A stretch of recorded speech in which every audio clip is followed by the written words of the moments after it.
Problemas fiscales del gobierno por la caída del petróleo pone en peligro la financiación de la primera línea del metro en Bogotá.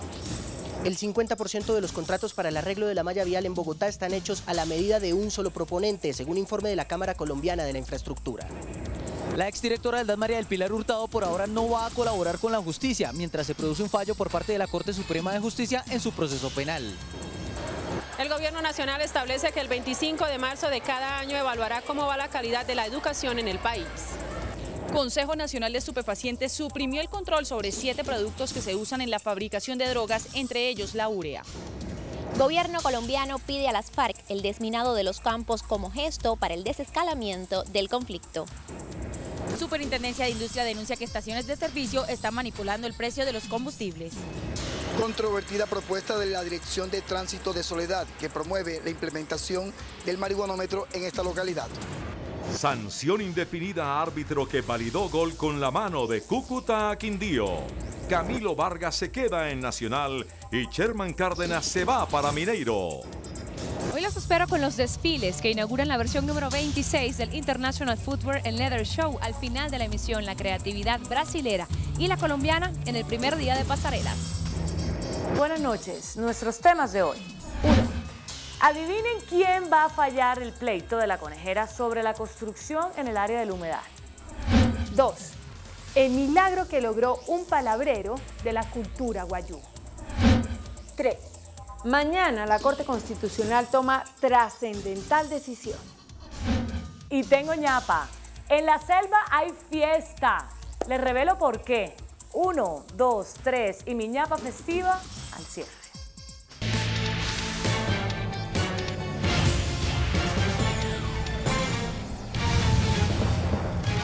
Buenas noches. Peligra la construcción del metro para la ciudad de Bogotá. El director de Planeación Nacional, Simón Gaviria, sostuvo que hay una estrechez fiscal por la caída en los precios del petróleo que pondría en dificultades la financiación de la obra por parte de la Nación.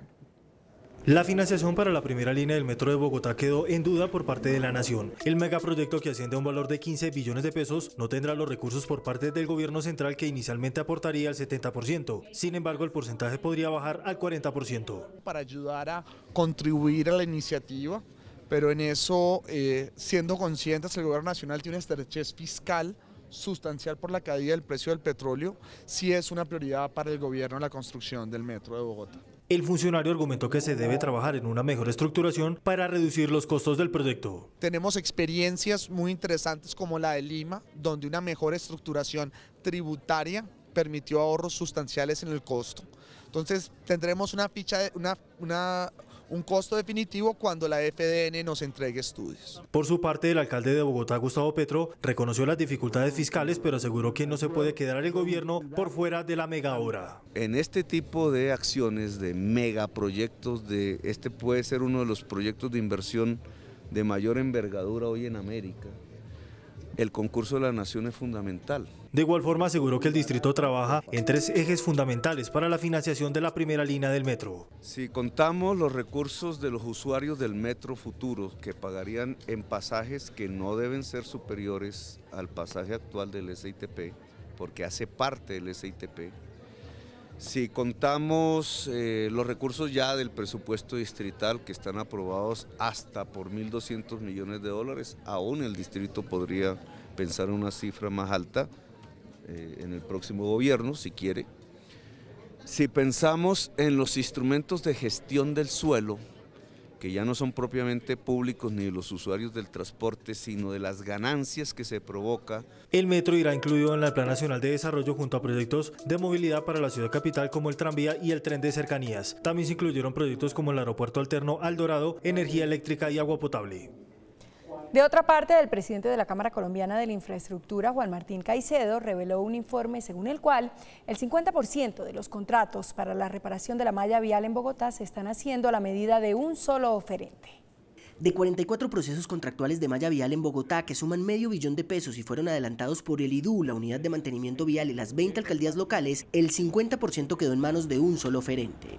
Como vulgarmente se dice, un contrato hecho a la medida de un interés particular, y eso es porque los requisitos habilitantes, especialmente en los pliegos, se manejan de tal manera que la conclusión sea esa. Según el informe del Observatorio de Contratación, la preocupante situación es más evidente en las alcaldías locales, donde los requisitos habilitantes dejaron un solo proponente en el 58% de los contratos. Pliegos amañados. El gremio propone establecer un solo tipo de pliegos para la contratación de este tipo de obras y evitar posibles direccionamientos.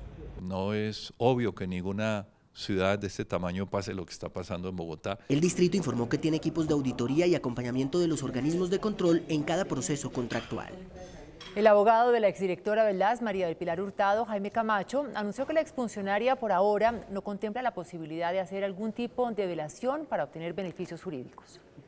El abogado de la exdirectora del DAS, María del Pilar Hurtado, aseguró que no se tiene previsto un acuerdo de colaboración con la justicia para obtener un beneficio como una detención domiciliaria, una libertad condicional o una rebaja en la pena dentro del proceso penal que enfrenta en la Corte Suprema de Justicia por las denominadas chuzadas del organismo de inteligencia. En este momento no hay ningún escenario procesal para que eso ocurra. Esa hipótesis que plantea el fiscal o el vicefiscal solo tendría sentido después del fallo. Es una tesis novedosa, audaz. Hay que explorarla con mucha profundidad. Indicó que confía en su inocencia y que tampoco se tiene previsto declarar en contra de algún implicado. Si es absuelta, pues no tendría sentido. Señaló que en el proceso penal no se le señala de escuchas ilegales. No está acusada por interceptaciones telefónicas. Sin embargo, las víctimas le aconsejan que no asuma toda la responsabilidad penal por estos hechos de seguimientos e interceptaciones ilegales. Que no lo cargue sobre sus hombros cuando realmente ella lo que hizo fue cumplir órdenes. Le dijimos que sería importante que colaborara con la justicia, es la expectativa de las víctimas de la sociedad. Ella es poseedora de una verdad indiscutible, que ella sabe que no es la única responsable y que no se haga responsable de la totalidad de las ilicitudes que se cometieron en las cuales hay participación de otras personas. Sabemos que sería una testigo excepcional que en caso de declarar podría mover muchos cimientos para el esclarecimiento del caso de las chuzadas. El abogado Jaime Granados, quien representa los intereses de Bernardo Moreno, exsecretario general de Palacio de Nariño y que también está en el mismo proceso penal, exigió cumplimiento de las partes para mantener reservada el caso. Hay que respetar hasta que la Corte tome una decisión, no se debe tratar de presionar la misma. Y resulta que ayer, en las declaraciones que hizo en ronda de medios el señor vicefiscal de la Nación, violó de manera abierta, flagrante, esta orden. Por ahora, la exdirectora del DAS, María del Pilar Hurtado, permanecerá detenida en el búnker de la Fiscalía, mientras la Corte Suprema de Justicia convoca a la audiencia de lectura de fallo. El senador Álvaro Uribe rechazó la investigación que pidió una magistrada de justicia y paz a la Corte Suprema para que indague la posible vinculación del exmandatario con la masacre de paramilitares en Ituango, ocurrida en 1997, en la que perdieron la vida 15 personas. Lo primero que hizo el expresidente senador fue ubicar la supuesta orilla ideológica a la que pertenecería la magistrada de Justicia y Paz de Antioquia, que ordenó investigarlo. La magistrada María Consuelo Rincón, de la cuerda de Iván Velázquez, quien ha utilizado la justicia para perseguirnos, ha ordenado investigarme porque supuestamente un helicóptero de la gobernación de Antioquia habría estado en la escena de la masacre del Aro. Y luego desvirtuó uno a uno los argumentos con los cuales lo vinculan con la masacre del Aro en Ituango, Antioquia. Porque un testigo dijo que yo había ido a la Caucana a preparar la masacre del Aro, paraje de Antioquia que no pude visitar, que en un Jeep Nissan blanco y rojo habría tenido que ir en avión o en helicóptero por razones de seguridad. En síntesis, el expresidente Álvaro Uribe recaba en los señalamientos que ha hecho en los últimos días, según las cuales la justicia ha emprendido una persecución política contra el Centro Democrático. El presidente Juan Manuel Santos y la ministra de Educación Gina Parodi anunciaron la creación de un nuevo índice para evaluar la calidad en la educación. El presidente Juan Manuel Santos, luego de visitar el colegio Jaime Hernando Garzón Forero en la localidad de Kennedy, en Bogotá, donde dictó una clase de matemáticas, dijo que se trata de una nueva estrategia. Un índice de calidad educativa y vamos a instituir algo que hemos llamado el día E. La E representa la excelencia y la E representa la educación. es decir, la excelencia en la educación. El presidente Juan Manuel Santos y la ministra Gina Parodi, al visitar el colegio Jaime Garzón en Bogotá, dijeron cuáles son esos nuevos indicadores para medir la calidad de la educación. Para cada colegio del país, que tiene 4 variables, cómo les va en pruebas saber, el mejoramiento en las pruebas saber, el ambiente escolar y la tasa de repitencia. Eso nos permitirá saber integralmente cómo está el país y cómo está cada colegio para tener un plan de mejoramiento mínimo anual. El mandatario señaló que el Día E se celebrará el próximo 25 de marzo como una reflexión dirigida a todos los colegios del país. El Consejo Nacional de Estupefacientes eliminó el control sobre la venta y almacenamiento de 7 sustancias utilizadas en la fabricación de drogas, entre ellas la urea. El delegado del Ministerio de Justicia para la Política contra las Drogas, Javier Flores, explicó que se trata de una estrategia para focalizarse en aquellos elementos que son irreemplazables para la elaboración de alucinógenos. La urea, ampliamente utilizada en el sector del agro y al mismo tiempo en la fabricación de explosivos, es una de las sustancias que junto al isobutanol, el carbón activado, el hidróxido de potasio, el bicarbonato de sodio, la cal y el queroseno saldrán de la lista de los 40 productos usados para la elaboración de drogas que están sometidos a control por el gobierno. Básicamente porque son fácilmente sustituibles en el negocio de la droga. Por lo tanto, el control no es necesario y nos generamos más problemas logísticos y de tipo de control administrativo que efectos reales en la lucha contra el fenómeno de las drogas y de los cultivos ilícitos. En el decreto también se decidió controlar la venta de ACPM, gasolina y cemento, al igualmente usados para la fabricación de drogas, solo en los 10 departamentos que más producen estupefacientes. Vamos a tener un mucho mayor control en esos departamentos que si diversificamos el control en todo el país son los 25 departamentos que estaban antes. La medida además ordena controlar la distribución y almacenamiento de cualquier cantidad de ácidos en el país. En La Habana, Cuba, el jefe del grupo negociador del gobierno, Humberto de la Calle, insistió en que las FARC deben optar de manera inmediata por el desminado, como un paso fundamental en el desescalamiento del conflicto. Informe de nuestra enviada especial, Anisley Torres. En el segundo día de conversaciones entre gobierno colombiano y FARC, luego de retomado el diálogo este año, se pudo conocer que como parte de la discusión sobre el desescalonamiento del conflicto, las partes estudian el desminado de los campos. Rompiendo su silencio habitual, el jefe negociador Humberto de la Calle se dirigió a la opinión pública para insistir en la petición que el gobierno le hiciera a las FARC acerca del desminado de los campos colombianos. Desde hace varias semanas hemos tratado el tema de gestos para el desescalamiento del conflicto y en particular una propuesta sobre desminado. Eso no es ninguna especulación, es un tema sobre el que hemos venido trabajando desde hace meses y quería claridad a la opinión pública sobre el deseo del gobierno y la necesidad de que se proceda en esos gestos y en particular, en este caso, la pregunta a la que me estoy refiriendo, el tema del desminado, que sabemos que es crucial para muchas comunidades colombianas. La delegación insurgente declinó abordar el tema ante los medios, pero adelantó que el debate a lo interno de la mesa marcha bien. No, esperamos que en la mesa tratemos esos temas para no ponernos aquí a hacer debates en ese sentido. Son temas de la mesa. Creo que hay diríamos, como un buen camino en esa dirección. Adicionalmente, la guerrilla presentó hoy otro conjunto de propuestas para materializar los derechos de las víctimas del conflicto, fundamentalmente de las mujeres, las comunidades indígenas, campesinas y afrodescendientes, así como de las organizaciones políticas, sociales y sindicales, también de los combatientes y prisioneros políticos. Desde La Habana, Cuba, Anisley Torres, CMI, La Noticia.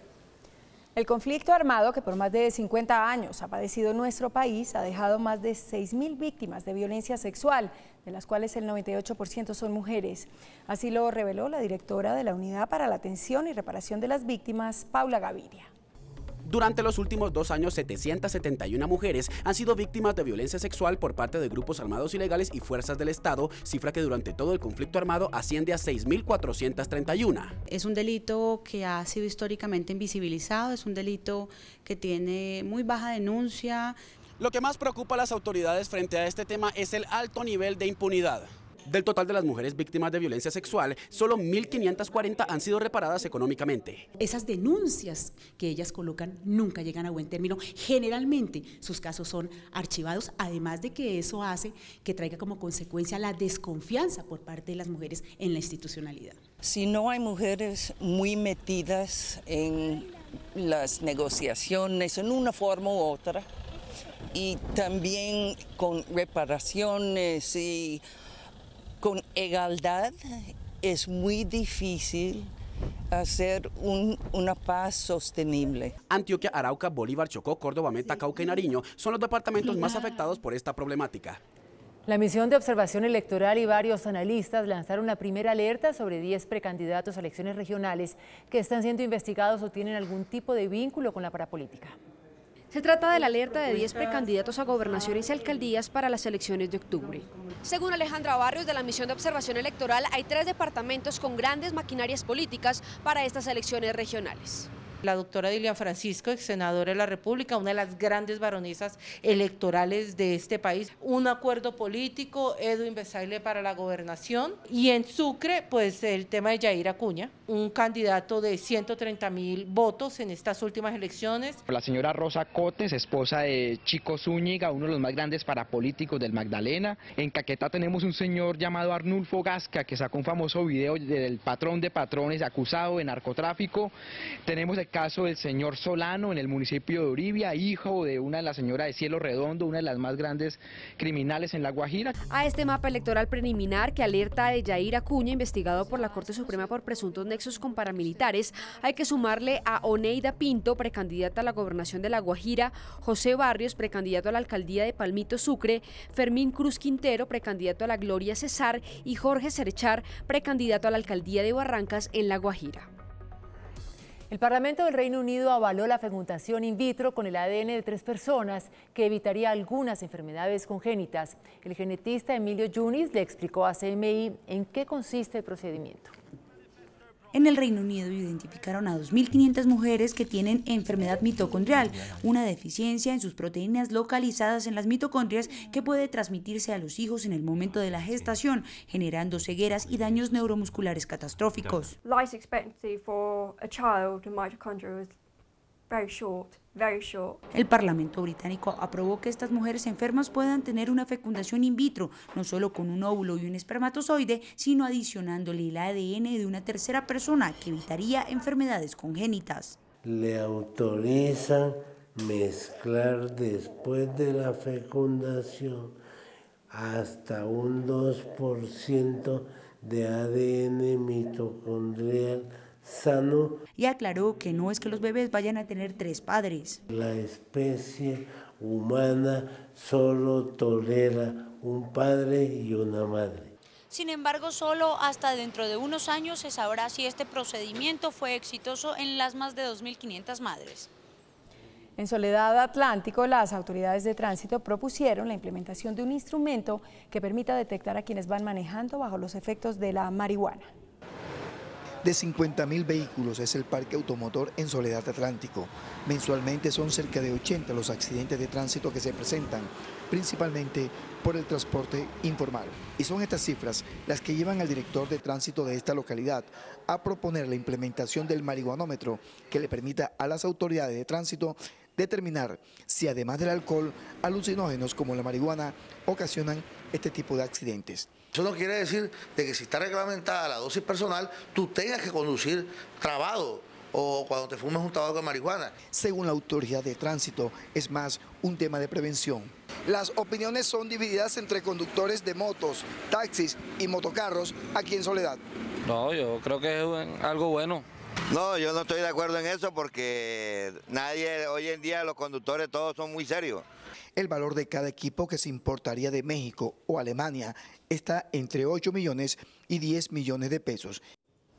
Una acción popular para frenar la obra que realizan los familiares políticos del alcalde Gustavo Petro en el humedal La Conejera fue interpuesta por un grupo de ambientalistas. Ante el Juzgado 42 Administrativo de Bogotá, 4 ambientalistas, líderes de la resistencia que se realiza en La Conejera contra el proyecto Fontanar del Río, interpusieron una acción popular para que se detenga la polémica construcción. Las personas que nos apoyaron con firmas fueron 3.263 y entramos en la parte, digamos, legal importante de este proceso. La acción judicial va en contra de la alcaldía, las secretarías de Ambiente, Hábitat, Planeación, el Acueducto y otras entidades de la ciudad.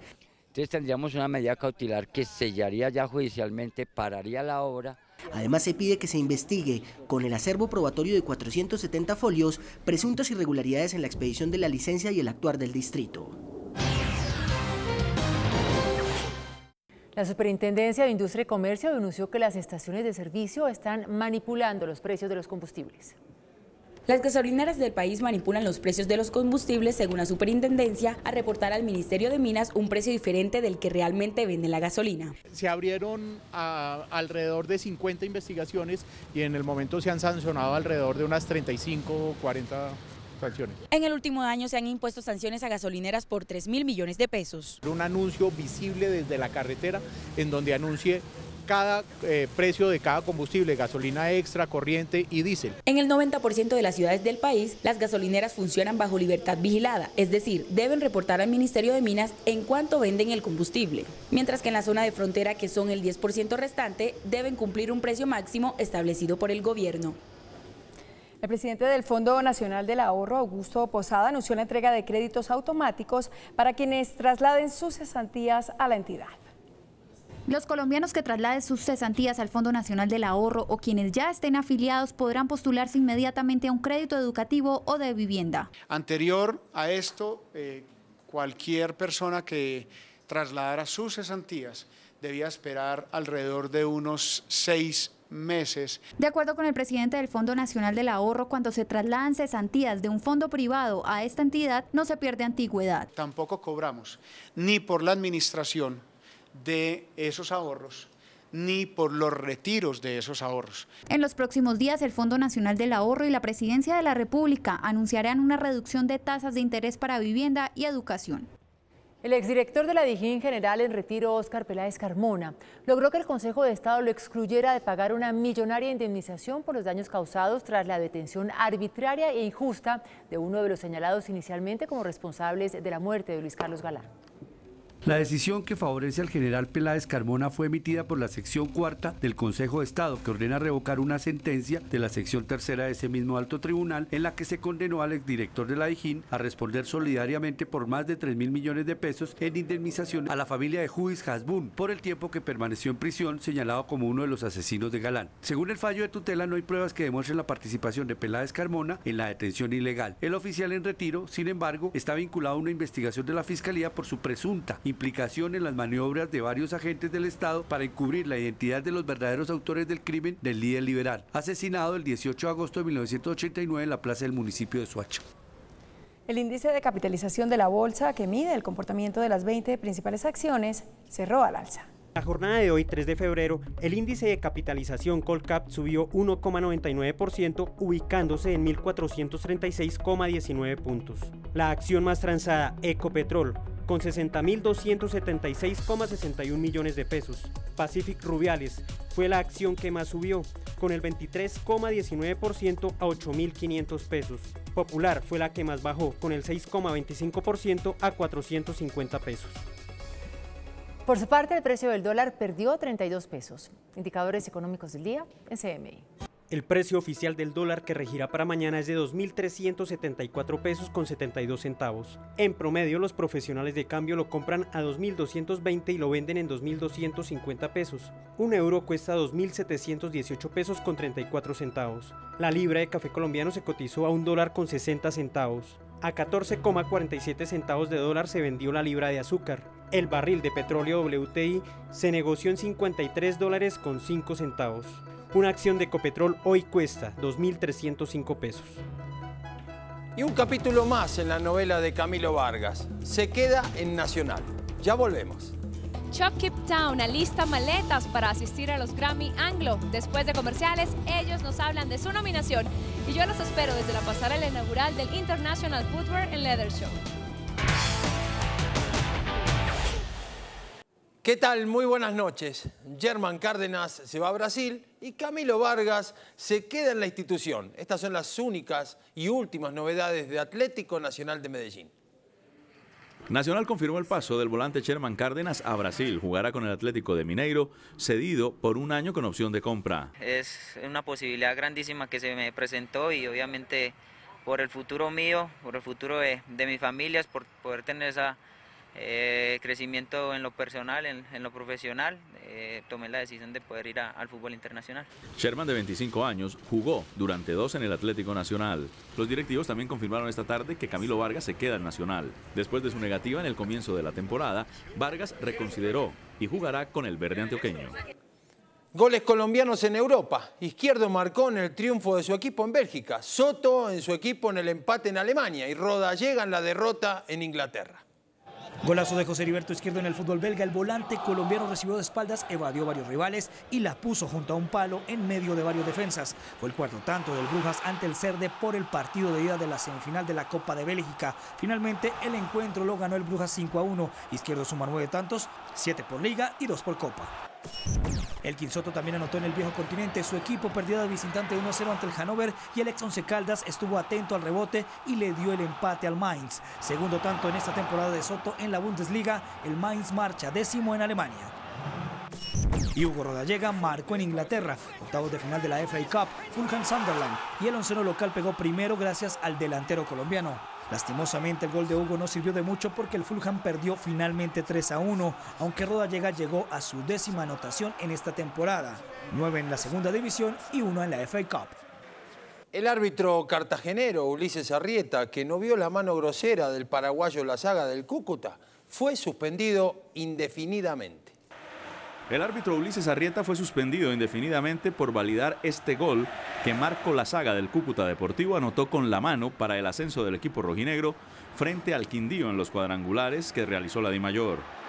Arrieta convalidó la acción pese a las protestas de la gente del Quindío. En ese momento era el 2-2 parcial del partido.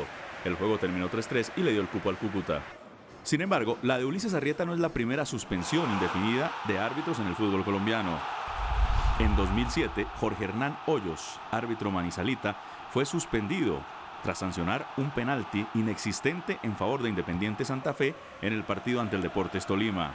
Esa decisión fue en el minuto 89 y terminó eliminando a Bucaramanga, que pretendía llegar a las finales.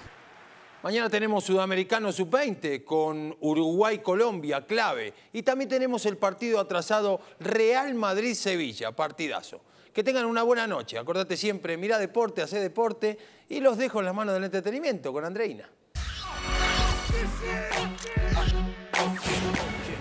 Hola, muy buenas noches. Los saludo desde el pabellón 6 de Corferias, el lugar en donde se realizan las pasarelas de la edición número 26 del International Footwear and Leather Show.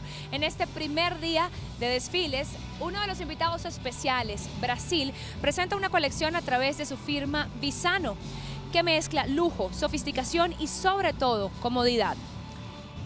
Los elementos utilizados en esta propuesta pasan por los flecos, las tachuelas y el charol, que regresa con fuerza para este 2015. Estampados y texturas muy llamativas se funden en botas, botines, baletas y sandalias, una tendencia arriesgada para darle un toque alternativo al look de la mujer. Continuando con más propuestas que se presentan esta noche en el International Footwear and Leather Show, una de las firmas que siempre hace presencia es Julia Rodríguez, quien nuevamente reconfirmó porque es una de las de mejor gusto y mejor utilización del cuero. Las mezclas de pieles en atuendos que exaltan el poder del cuero fueron lo más llamativo de la pasarela, porque de pies a cabeza, las modelos desfilaron atuendos con texturas, brillos y colores variados, todo en piel. Para Julia Rodríguez, esta colección de invierno se pinta de azul en su tonalidad más fuerte, de gris y de borgoña. Los cortes van a la cintura. Los chalecos se presentan como un imprescindible. Y los pantalones baggy adquieren nueva sofisticación en cuero.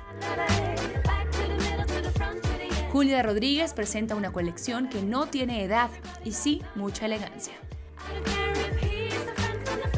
Este domingo 8 de febrero en Los Ángeles, Estados Unidos, se celebra la premiación de los Grammy. Este año Colombia tiene varios nominados en las categorías latinas. Uno de ellos es Chucky Town, quienes ya alistan sus maletas y están preparados para dejar el nombre de Colombia muy en alto. Recuerdo a mis amigos en tus tardes, cuando al compás de la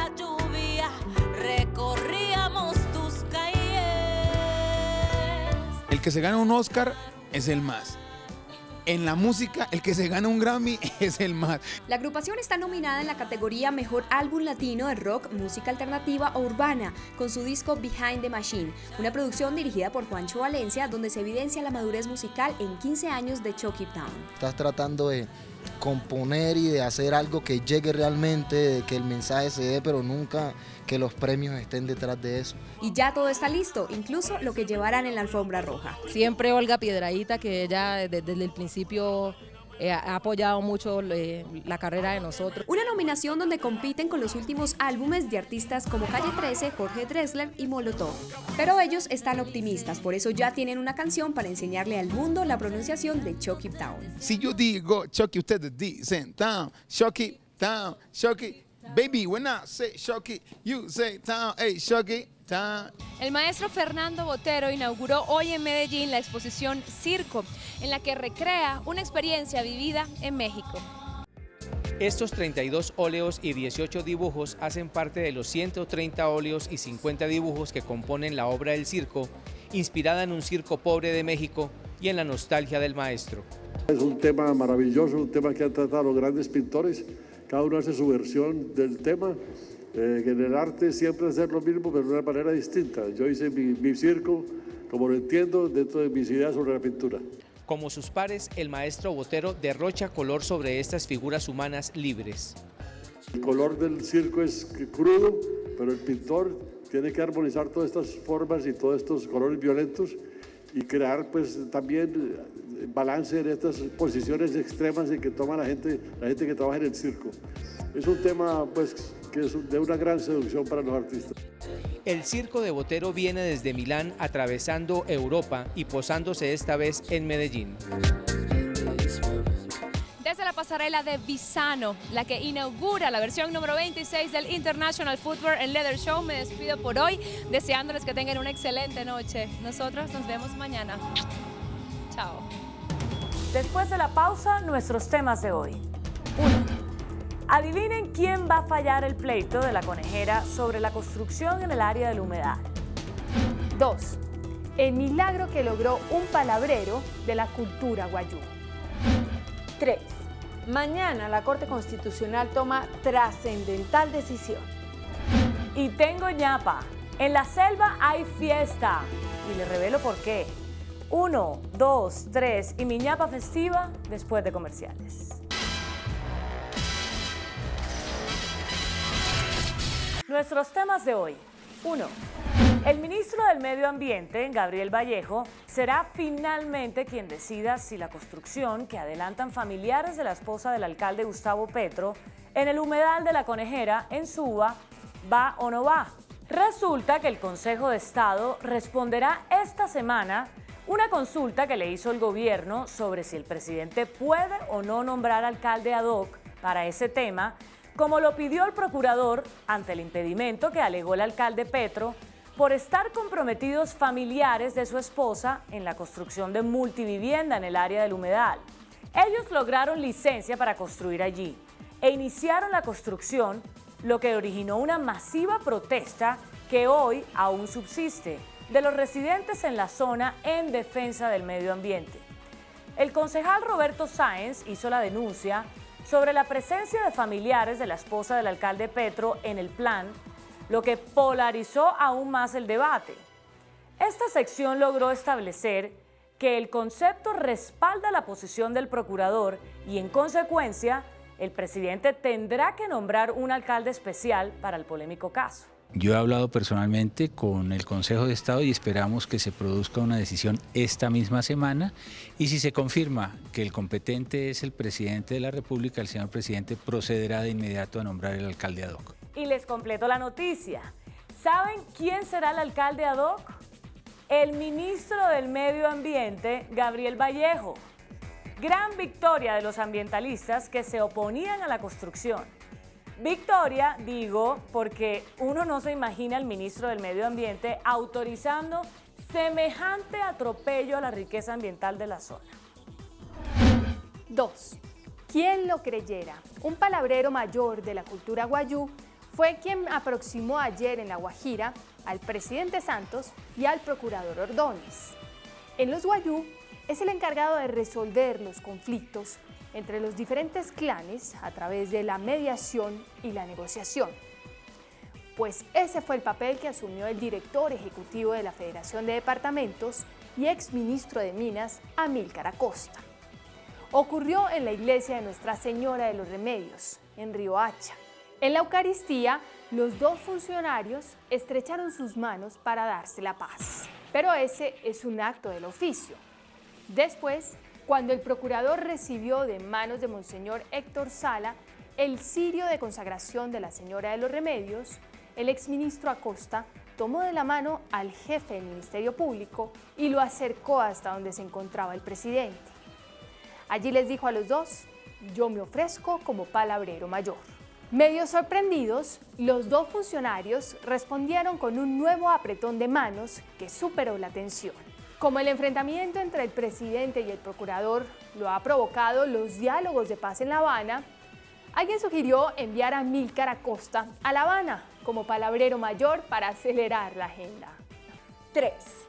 Con una leve ventaja por el sí a la adopción para las parejas del mismo sexo, llegan mañana miércoles a sala plena los 8 magistrados que decidirán la demanda sobre el tema que discute la Corte Constitucional.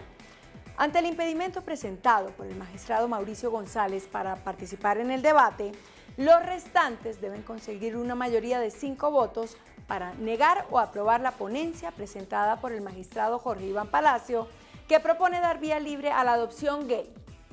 En caso de empate, deberán nombrar un conjuez para que dirima la decisión.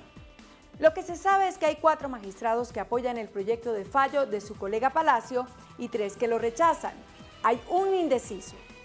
El sí a la adopción lo apoyan el ponente Jorge Iván Palacio y sus colegas María Victoria Calle, Luis Ernesto Vargas y Gloria Estela Ortiz.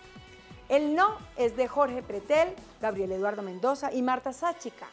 El indeciso es Luis Guillermo Guerrero, quien ya escuchó las posiciones jurídicas de cada bando, las cuales se expusieron ampliamente en la sesión del miércoles anterior. Quienes creen que Guerrero apoyará el sí dicen que es un conservador de mente abierta y progresista. Quienes esperan el no aseguran que Guerrero es ultraconservador y así seguirá. Mañana se sabrá. Tengo ñapa. No es tan exacto que ya se hubiera autorizado al científico Manuel Elkin Patarroyo a experimentar la vacuna contra la malaria con micos. El enfrentamiento jurídico en el Consejo de Estado sigue. Por ahora, la sección cuarta tumbó una decisión de la sección tercera del 2013 que al resolver una acción popular restringió la captura de este animal para experimentación. La decisión de tutela de la sección cuarta que autoriza la utilización de los monos por parte de Patarroyo y su equipo de investigadores fue apelada por la magistrada Olga Valle de la Hoz. Ahora será la sección quinta del Consejo de Estado la que debe dirimir este pulso y definir hasta dónde llega el derecho de los animales a un trato digno. Según la apelación, la Fundación de Inmunología no cumplía con el requisito de cancelar los tributos destinados a la repoblación de los animales ni con los compromisos éticos para su manipulación.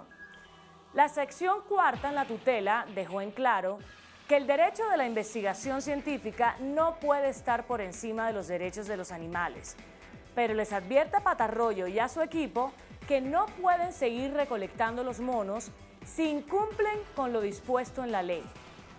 En nuestras selvas, la expresión de nuestros micos hoy fue más o menos así.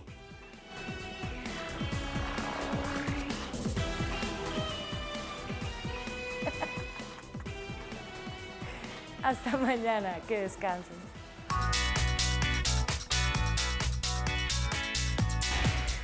Después de la entrevista en Pregunta Yamid con el abogado Jaime Camacho, ¿usted cree en la inocencia de María del Pilar Hurtado?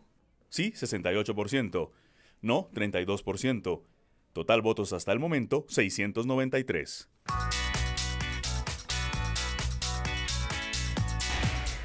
Hasta aquí las noticias, nos vemos mañana en CMI La Noticia y no se muevan que ya viene hashtag.